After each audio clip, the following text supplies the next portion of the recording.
Bon, je suis désolé que je vais parler en anglais. Je me suis plus à l'aise, je me sens plus à l'aise en anglais. C'est une fois seulement dans ma vie que j'ai connu une conférence en français. Il y a des gens en Guyane, à Cayenne, sur la géologie qui était Guyane. On m'avait dit, je l'ai compris. C'était tout. Hein. Bon, bien sûr, euh, Jacques Tourret, Yves Tourret, ensemble. Vous verrez pourquoi c'est ça. I was going to speak in English anyway. Yeah?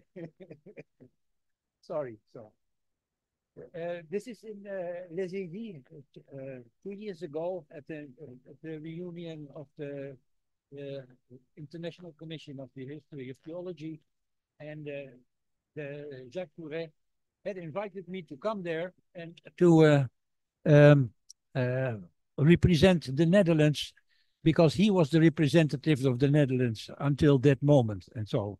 And I accepted because he's a wonderful man. I admired him. He was full of laughter, joyful, full of passion for science and for his students. But why am I standing here to pay tribute to him?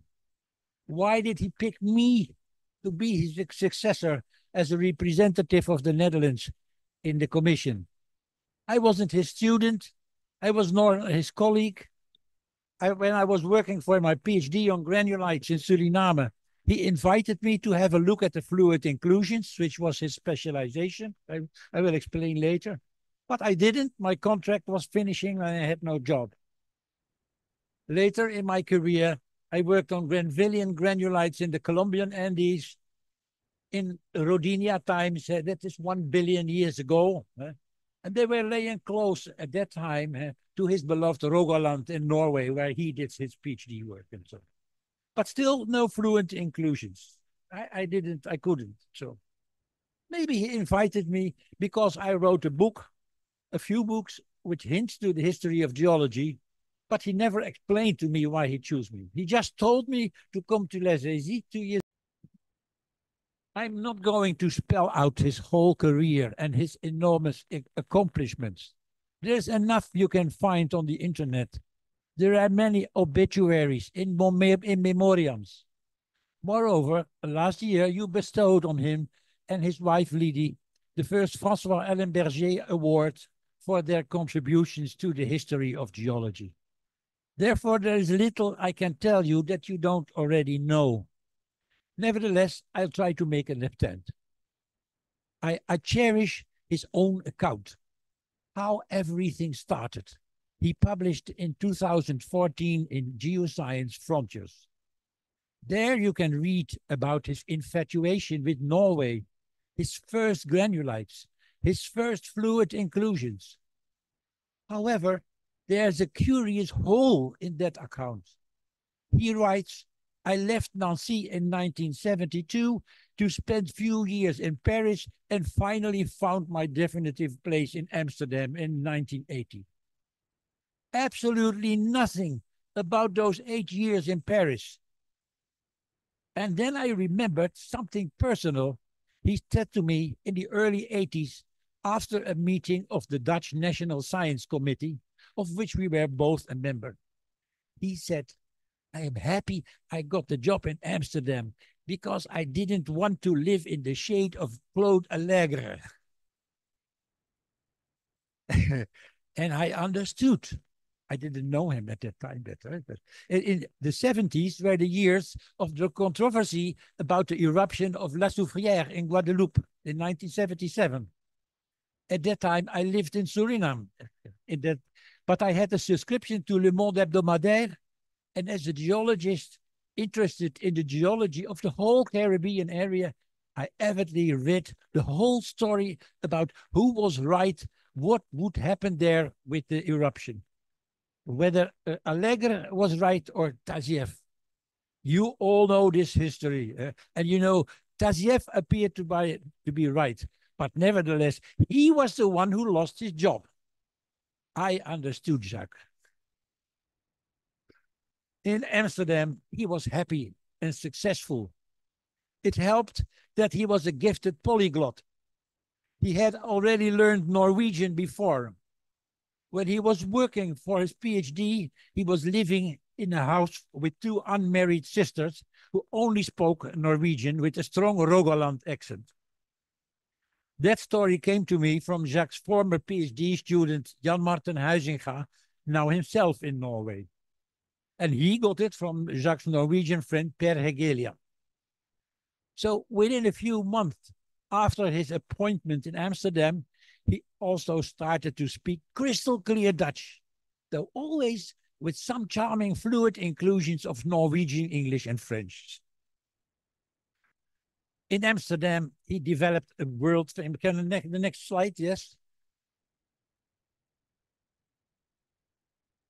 In Amsterdam, he developed a world famous school for the study of fluid inclusions.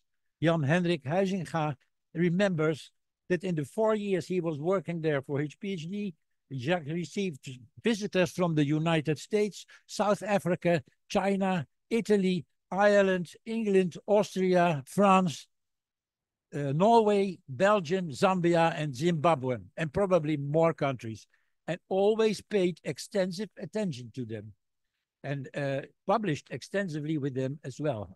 This is Jacques in his Amsterdam office, and it is a very telltale photograph because you see him in his white lab coat.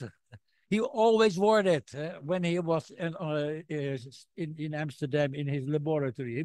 He was never in plain clothes. Always had his backpack, and he has a crystal of quartz next to him because quartz is one of the most important minerals he was studying, and he was not studying just like that, but with the microscope. And what did he see in the microscope? Yeah, next one, please. Yeah. He saw their fluid inclusions. And what are fluid inclusions? Well, if you know crystals, you have seen crystals in the Economine with Lydie when she was the head of the laboratory there.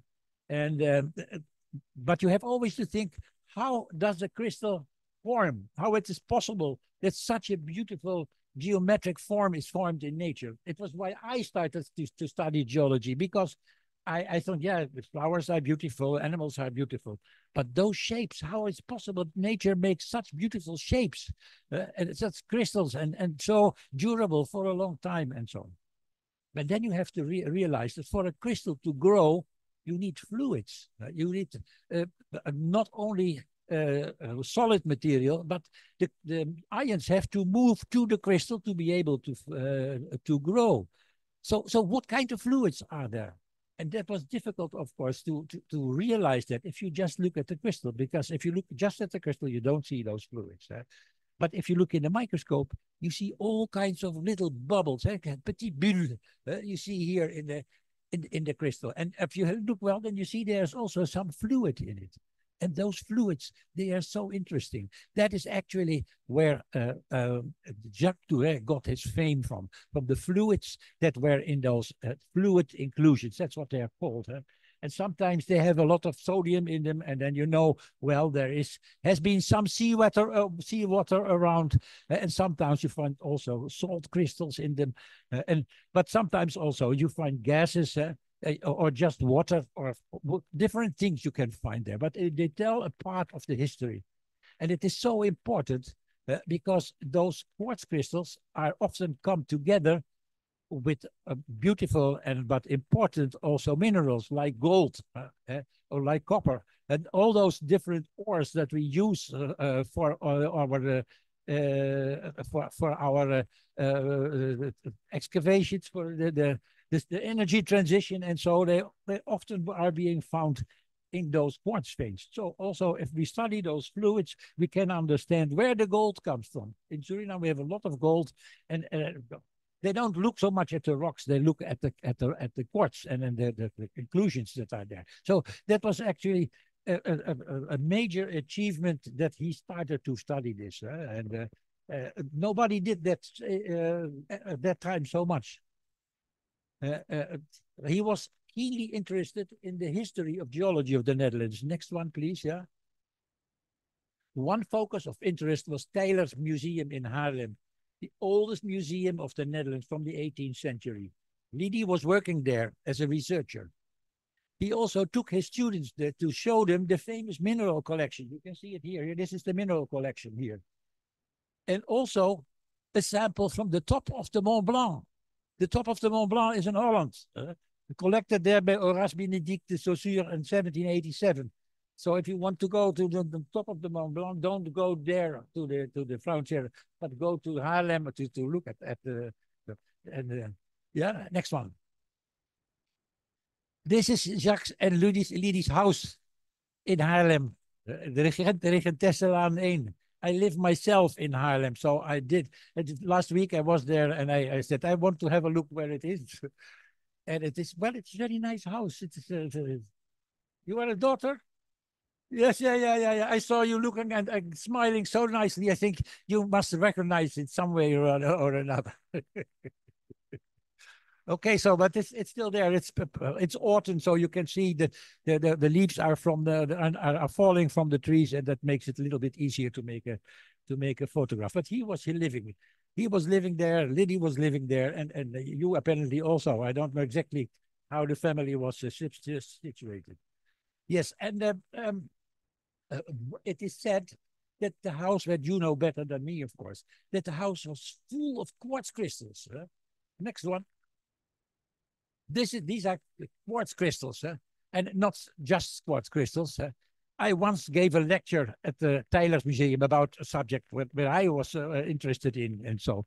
But at the end of my lecture, I got this specimen of nice quartz crystals from the Tylers Museum in Haarlem. It was one of the first lectures I had in Tylers Museum, and they have a shop there. So I know that quartz comes from the shop. But I've always asked, is it possible that this is one of the specimens that was formerly in the house of Jacques, or did he take all the samples back to Paris? I think the last. They take them back to Paris, I suppose. No, I think he is not the man to leave quartz crystals in Holland. So,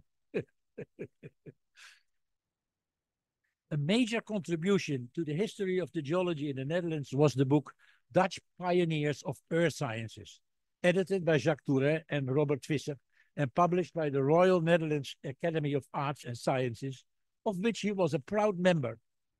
In the preface, the editor stated, another typical feature of Dutch scientists, apart from travel aptitude and ability to master foreign languages, is a relative modesty, a desire to stay aloof from triumphalistic pompousness as exhibited by countries like France and England. Apparently, this was one of the reasons why Jacques felt more at ease in Amsterdam than in Paris.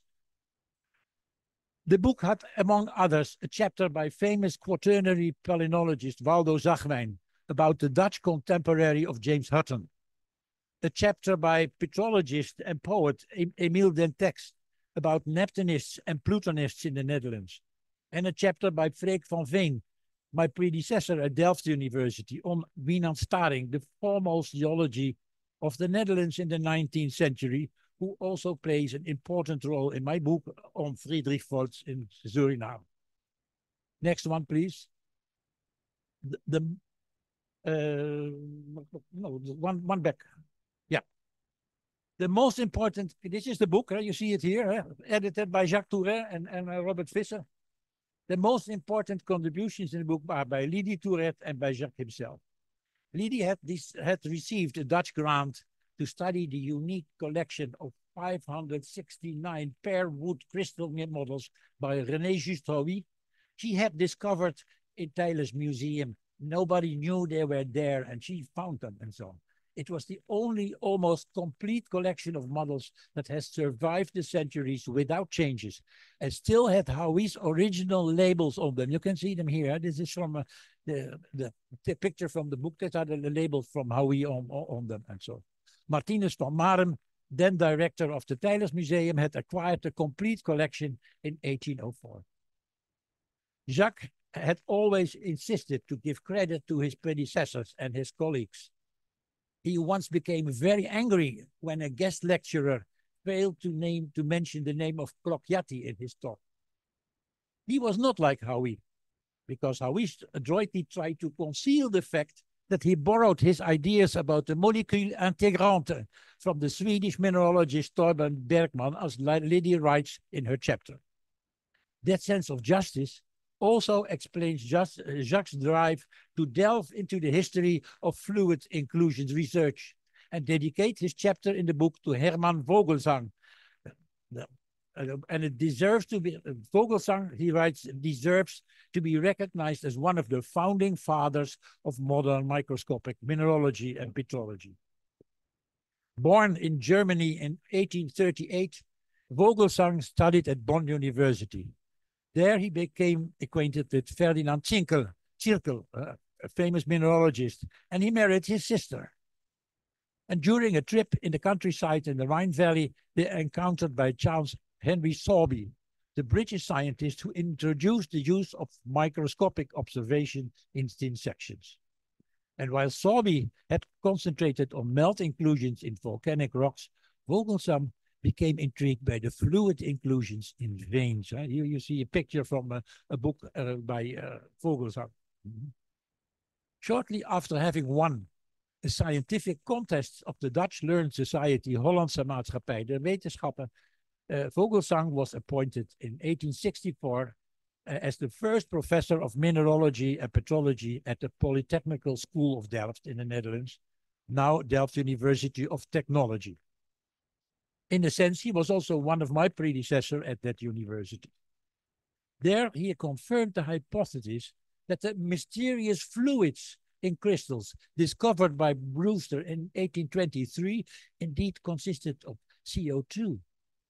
Unfortunately, Vogelsang died already at the age of 36 of a lung disease that was rampant in his whole family. I don't have to tell you that this Dutch discovery sits as the core of Jacques Tourette's academic career. He dedicated much of his research to demonstrate, using fluid inclusions, that the fluid phase involves in granulite facies metamorphism, so very deep metamorphism of pre-existing rock deep in the earth crust, was not water, but CO2. And so the rest is history. I remember that when we had to write research programs about climate change, and so then it should be about CO2, of course. Then he had a story which was called Mental Degassing of CO2, and so he even managed to write a research proposal about rocks which are maybe 30 kilometers deep in the earth crust about CO2. So that was actually what, and his main achievement, and for which he became world renowned, really. Jacques got many distinctions and awards, but one case should be still remembered here, was told to me by Ernst Burke, also a Belgian mineralogist. In 2001, he got a doctorate honoris causa at the University of Liège, together with King Albert of Belgium. And when both were putting on their gowns with their distinctions, Jacques with that of the French Ordre du Mérite, King Albert told him softly that he had put it at the wrong side of his gown and helped him to put it correctly. Wonderful, wonderful. Okay, next one, please. So next year, there will be a European conference on fluid inclusions in Turin, Italy, dedicated to Jacques. His former student, PhD student, Alfons van der Kerkhof, now in Germany, told me that. So you can go there and you can see on the website, it says, dedicated to Jacques Tourette. So it's next year in May somewhere, and you surely will hear more about his achievements there. I probably won't go there because it's not my field, but you see, even after his passing away, people are still thinking of him, honoring him, and so on. But perhaps the greatest honor, and anyway, the most lasting of all, is this. Next question. Next slide, please. Last one. A mineral was named after both the Jacques and Liddy Tourette. It's called Tourettite. It's a lithium aluminum beryllium borate from Madagascar, approved last year by the International Mineralogical Society. The supporting paper of 50 authors had not yet been published, but Turretit is already on the min.org website. This is, you know, maybe there are 10 million insects, but there are only 6,000 minerals from the beginning of Earth history. So to get a new mineral named after you is really a very great honor. So therefore, I think the Turretite is already forever in the history of mineralogy as a tribute both to Jacques and to Lydie. That is very clear in the description that it's for both of you. Thank you for your attention.